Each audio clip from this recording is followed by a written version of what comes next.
Hello and welcome to the Feeling Good podcast. I am your host, Fabrice Nye, and joining me here in the Murrieta studios is Dr. David Burns. Hi, David. Hi, Fabrice. Dr. David Burns has been a pioneer in the development of cognitive therapy, and he is the creator of the new team therapy. He is the author of Feeling Good, which has sold over 5 million copies in the United States and has been translated into over 20 languages. He is an emeritus adjunct clinical professor of psychiatry at the Stanford University School of Medicine. Welcome to episode 70 of the Feeling Good podcast, and this is our last installment of the 5 Secrets series. We'll talk some more about the 5 Secrets in future podcasts, but this will be our last technique on stroking, right? Yes, absolutely. And hello, Fabrice. Hello, David. Here we are at the Murrieta Studios. The Murrieta Studios, the luxurious Murrieta Studio. The definition of stroking, again, this is a simple technique that has profound implications for your life, the listener, for society as a whole. It's a philosophical issue, it's a spiritual issue. There's tremendous resistance to it. But what is stroking? Well, it's not a very good name, but I haven't been able to come up with a better one. The 5 secrets are EAR: empathy, assertiveness, and respect. Yeah. And so the respect part of it is stroking, and what it just means is to say something warm or caring, to express a compliment or to say something positive about the other person, even in the heat of battle. It means to treat the other person with respect. Yeah, this may be akin to what John Gottman calls fondness and admiration. Yeah, those would be really good words as well. And we've mentioned this before, but this is based on the work of it's not based on his work, but it's consistent with the work of the Jewish theologian Martin Buber, who in the early part of the 20th century, he talked about an I-it versus an I-thou relationship. Yeah. And in an I-it relationship, you view other people as objects to be manipulated, killed, defeated, to be competed with. We see people as objects. Yeah. And in an I-thou relationship, we see other people as human beings deserving of respect, even if we're very angry with them or very offended by their thoughts, their beliefs, and also as equals, not separate from us. Exactly. Well, yes, that would be even a deeper spiritual thing. Would be a Buddhist idea. This concept and this method is unbelievably powerful, and I would say there's unbelievable resistance to it, as well as many errors people make when they're trying to use stroking. So Fabrice will now say something important and interesting to get us started on this. Well, gee, David, I didn't know there were some problems with stroking. I always like to tell people how much I appreciate them and how wonderful they are, especially when I hate their guts. Yeah, exactly. Now, maybe to get us started, I'll just say one big error in the use of this technique when you're trying to say something kind to the other person. Often, when I'm teaching therapists this, and when we're doing empathy training and how do you respond to a hostile patient, they'll often say very formulaic, phony-sounding things when they try to say something kindly or admiring or complimentary to use the stroking technique, and they'll say something like, "Oh, it took you so much courage to tell me that," Yeah. and actually the patient was just ticked off at you, didn't take any courage at all. They enjoyed putting you down. Yeah. And maybe the patient saying you're a loser, you're the worst therapist I ever had, or some such thing, or it could be Or we could say something, "I'm so happy for your feedback." That's even worse. That I want to kill when I hear stuff like that, because it's such a lie. You don't feel happy, you feel defensive, you feel on the spot, and you think that's some kind of a clever therapeutic statement, and it's just garbage, you might say, just phony stuff. That's a great example. And so the compliment has to come from the heart. It has to be genuine, or it's not going to work. And this is very hard for people, because when you're angry with people, you get to looking at them in a distorted way with the all or nothing thinking and labeling. Yeah. He's a jerk. Blaming. Blaming. You see them as totally bad. Yeah. You discount anything good about them. Yeah. And so you see the person as a bad blob. So you tell yourself, how could there be anything positive about this person? And then in addition, you'll have intense resistance. And say, why should I have to be nice to him? When is he going to be nice? There's righteousness, yeah. Yeah, when is he going to be nice to me, type of thing. One thing that was kind of helpful for me a little bit in this regard, and I think we may have spoken of this, I don't remember. When I was a medical student, I used to go to these psychodrama marathons in the Human Institute in Palo Alto. Oh, yeah, right, yes. And this crazy Chinaman, Hussein Chung, he called himself a crazy Chinaman.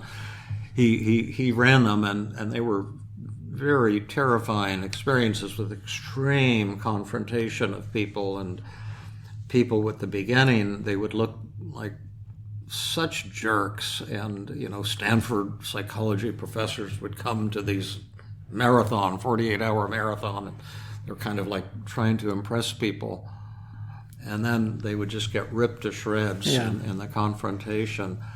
But what was so interesting to me was I saw at the beginning of the marathons, I would see most of the people as looking like boring people. They look like kind of, I don't know, old or just boring, uninteresting. Yeah.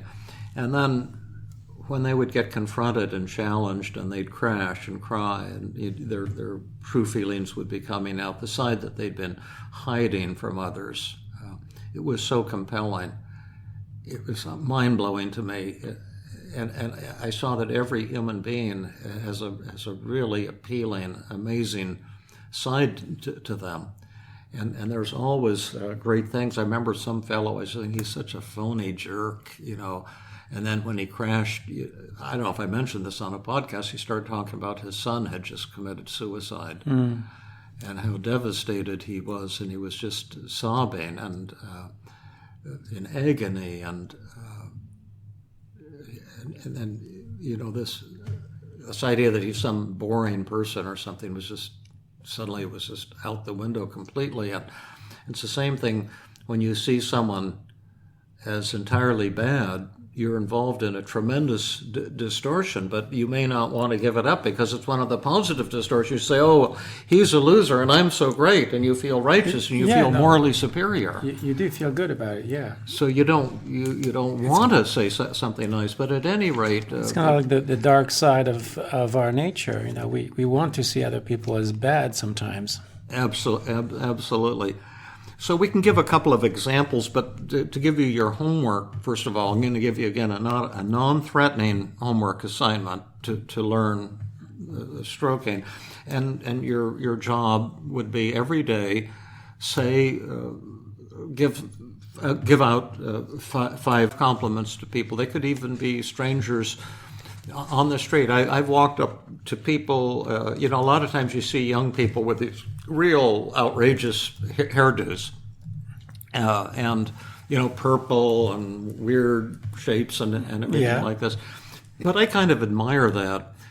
I love for people to be creative. My daughter she'd dye her hair purple, and I would say, add some green to it. This is great, And that brought us together because she never felt judged, and she liked to experiment. Sure, yeah. But I've often walk up to a young person and say, I just think your hair is out of sight. It's so great. And they love that. Yeah, just to say a nice thing to a stranger or to someone you know. When someone, makes a statement like this, they like for it to be recognized. I like what you just said. But yeah, something as simple as that, and then if you're in a dialogue, you can combine it with the disarming technique. If someone says something, you say, that is so true, and I admire you so much for your thinking. Tell me more about it. And boy, people will open right up. Now, so that's, your assignment could be a family member, a colleague, but say nice, complimentary things to people, and see what happens. I think you'll be surprised how powerful this is, particularly if it comes from the heart and you're genuine in what you're saying. Now, you mentioned something really cool, how we can combine this with an I feel statement and something you called the stroking sandwich, and I thought that was pretty cool. Yeah, so last time we talked about the I feel technique, and when we're feeling some good feelings towards someone, that's not really a big issue, but when we're feeling angry or upset or resentful, it can land rather harshly with the other person. And what I like to do is I like to precede that with some stroking, because I want to let the person know that, first of all, I appreciate them. I'm grateful for this or that. I like certain qualities that they bring to our relationship, or to, if it's a client, to the therapy.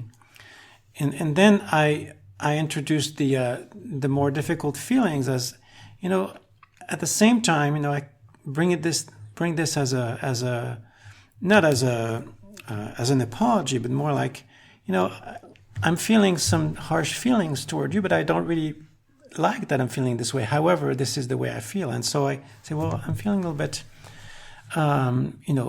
angry and ticked off.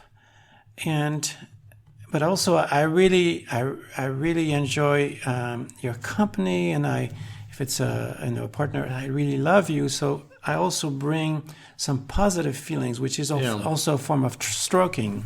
That is so great. And you might say it's painful for me too when we're fighting like this, because you're my best friend, really. And but right now I just want to rip your eyeballs out, and let's talk both it are through. True. Yeah. So let's talk this through and deepen our friendship, and that stroking just makes all the difference. The genuine affection, the genuine warmth. Yeah. I'll give an example or two.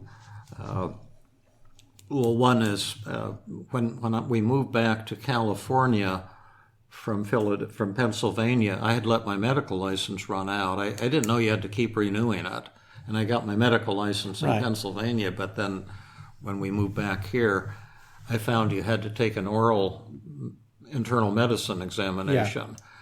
And I had to study for a whole year like a medical student, because I had not done any medicine for 20 years. I'd been doing psychotherapy.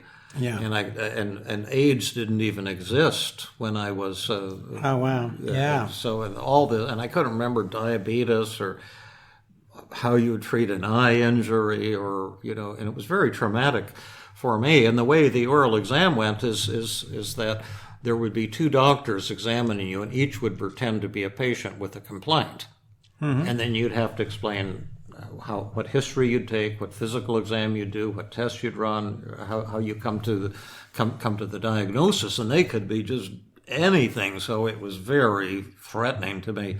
I studied like crazy, and so the first interviewer, I didn't know this, but he was from UC San Francisco, and some of the attendings take this very hostile approach when they quiz medical students and interns and residents, kind of like they do in law school. They put you down, and they're sarcastic, and it's kind of intimidating. In fact, at Stanford, they asked me to give some training to some of the residents because they were so upset that their attendings were doing this to them. But anyway, I didn't know this was one of those guys. And so he said, I've got pain down here, like the lower left, hip type of area. What are you going to do for me, Doc? And so I didn't know exactly how I was supposed to respond, but I had spent a lot of time studying this Harvard thing on how you diagnose pain in the different areas of the abdomen. And I knew this is left lower quadrant pain, and there's 12 different disorders that can cause it, and here's how you distinguish them. So I said, well, this looks to me like left lower quadrant pain, and there's 12 different common disorders that can trigger this. And he interrupted me in a real nasty voice. Mm-hmm. And he says, I don't want to hear about any effing lower quadrants. I don't know what those words mean. I'm an old man and I've got pain in my belly, you a-hole. And so he's really being hostile and attacking me. And he's really in character, too. Yeah, but he was there in the character of a attending doctor who's going to put down some inadequate, insecure fellow trying to get his California medical license. And so I said, well, I was thinking 5 secrets. This is a narcissistic, hostile person. I've got to use stroking and disarming. Yeah. So I said to him, oh my goodness, I just screwed up here. You're right. We've got to talk to patients with language that makes sense to them, not in fancy language. And that's one of the most important features of medicine is don't use buzzwords. Talk to human beings in a way they can understand. Thank you so much for pointing that out. That's one of the most important aspects of medicine. Let me take another try at it. It's put your hand on where it hurts the most. And then we continued, and I went through the thing, but he softened so much. You see, when I praised him for his hostility, and when I found the truth in it, and I think I ended up with one of the highest grades in the state on the oral boards. Good for you. The orals are really difficult. Yeah, but it was a political situation, and I could easily have gotten defensive. Now, did I want to praise this guy who was treating me in a mean way, putting me down, showing no compassion at all? I'd been studying for a year. I was very insecure. So where did that come from? You say it has to come from the heart. So how did you pull that out? I was just going for survival. I just thought 5 secrets. I know it usually works, and it did. I said, this guy seemed very narcissistic, but there's truth in what he's saying. Yeah. Why not compliment him? Why not find truth in his point of view? And he just melted right away. Yeah. So anyway, that would be an example of it. But it's an art form, and it takes practice, but it also takes, as Helen was saying previously, the desire to form a better relationship with the person. And so often we're attracted by the lower forces, and we want to say, oh, well, screw you, type of thing, and we don't want to treat the person with respect. And there's no rule that says that you have to either.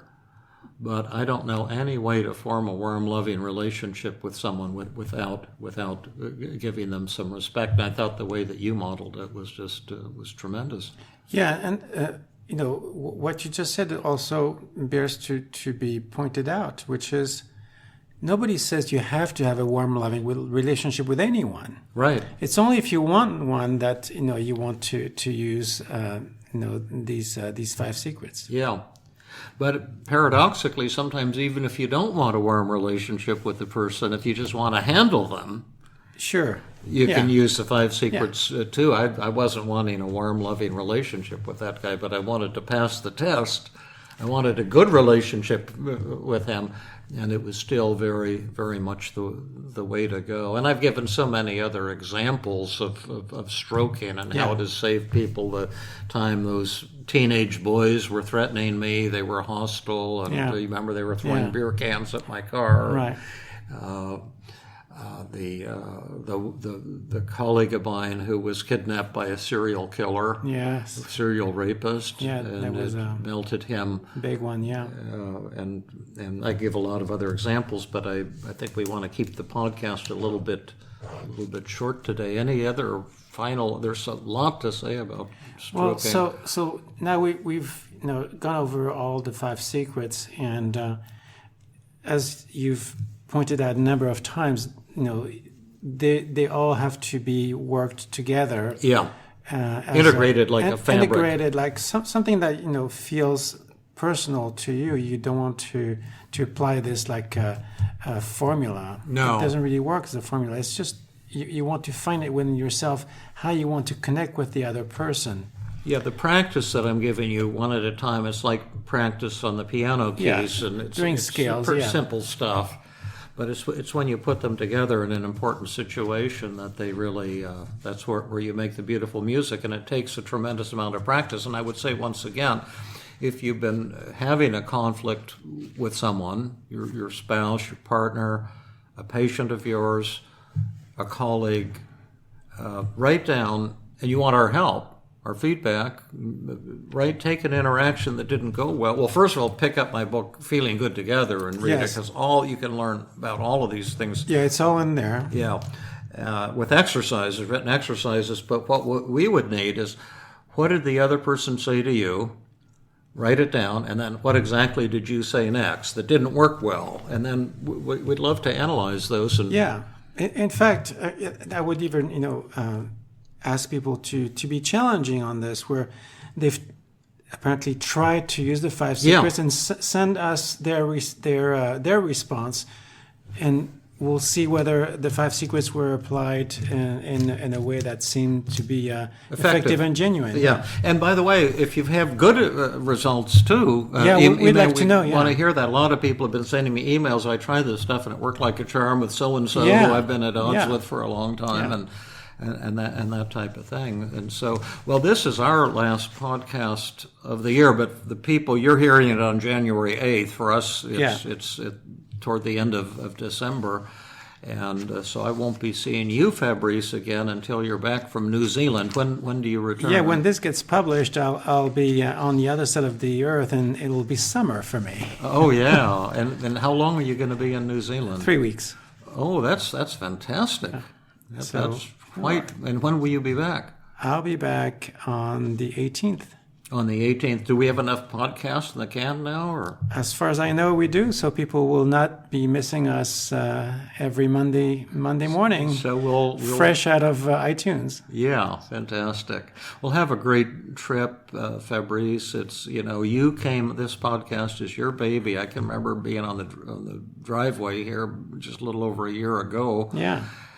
You were saying there's this thing called podcasts that we could do, and would you want to try it? I said, yeah, it sounds fine to me. I didn't know how to do it, but you did all the work to make it happen, to set it up, and we started small. How many do you think we had listening to our very first podcast? We don't know. 3? I don't know. 3 or 5. And so far now we're up to 40,000 a month, which is mind-blowing, and maybe it can continue to expand. If you like these podcasts, please tell your friends about them. They can sign up on my webpage, www.feelinggood.com, or on iTunes. You can subscribe to them, and we very much appreciate your support. Yeah, that's definitely the best thing you can do if you enjoy this, because this is given out free. And so, share it with people that you think will be interested, whether they be therapists or friends and family. And of course, the second best thing you can do is to go to iTunes on your iTunes app and leave a review with as many stars as you can muster. Yeah, like 5 would be good, so that's the top. All right. Okay, thank you, everybody. Have a good one. This has been another episode of the Feeling Good podcast. For more information, visit Dr. Burns' website at feelinggood.com, where you will find the show notes for this podcast under the blog page, and where you can leave your comments and questions. The website has an abundance of resources for therapists as well as non-therapists, including books, workshops, a list of online training groups around the world, and much more. Theme music is Gypsy Jazz in Paris, 1935, composed and performed by Brett Van Donsel. I am your host, Fabrice Nye, and I invite you to join us next time for another episode of the Feeling Good podcast.